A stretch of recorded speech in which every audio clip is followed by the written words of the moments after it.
सारी जिंदगी इंसान बस एक ही दौड़ में लगा रहता है। बैंक बैलेंस बढ़ाना है, प्रॉपर्टी बनानी है ताकि बच्चे सेटल हो जाएं। कमाल है ना। हम उस दौलत के लिए मेहनत करते हैं जो हमारे मरने के बाद हमारे ही बच्चों के दरमियान झगड़े और फसाद की वजह बन जाती है। लोग कहते हैं इतना नाम कमाओ कि मरने के बाद दुनिया याद रखे। अरे भाई, दुनिया के याद रखने से कब्र में एसी नहीं लग जाता। दुनिया 2 दिन रोएगी, तीसरे दिन बिरयानी खाएगी और भूल जाएगी।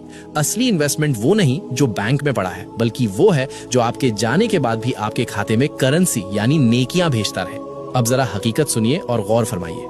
इस्लाम में इसे कहते हैं सदकाए जारिया, यानी वो नेकी जिसका सवाब इंसान के इंतकाल के बाद भी रुकता नहीं बल्कि कयामत तक जारी रहता है। सही मुस्लिम की हदीस 1631 गवाह है कि मरने के बाद इंसान के अमाल का सिलसिला खत्म हो जाता है, सिवाय 3 चीजों के, जिनमें से एक है वो नेकी जिसका नफा यानी बेनिफिट लोगों को पहुंचता रहे। तो अगर आप चाहते हैं कि कब्र की तन्हाई में भी आपका रिवॉर्ड सिस्टम चालू रहे, तो ये 6 काम आज ही नोट कर लें।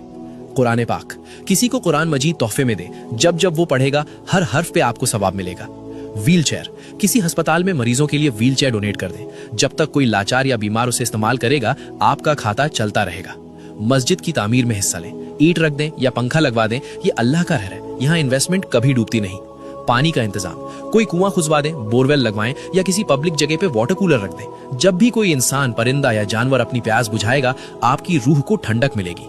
दरख्त, एक पौधा लगा दें। जब भी कोई उसके साए में बैठेगा या उसका फल खाएगा, वो आपके लिए सदका बन जाएगा। और छठा रास्ता, जो इन सब में सबसे आसान है, वो है इल्म फैलाना। जैसे कि अभी आप ये पैगाम सुन रहे हैं।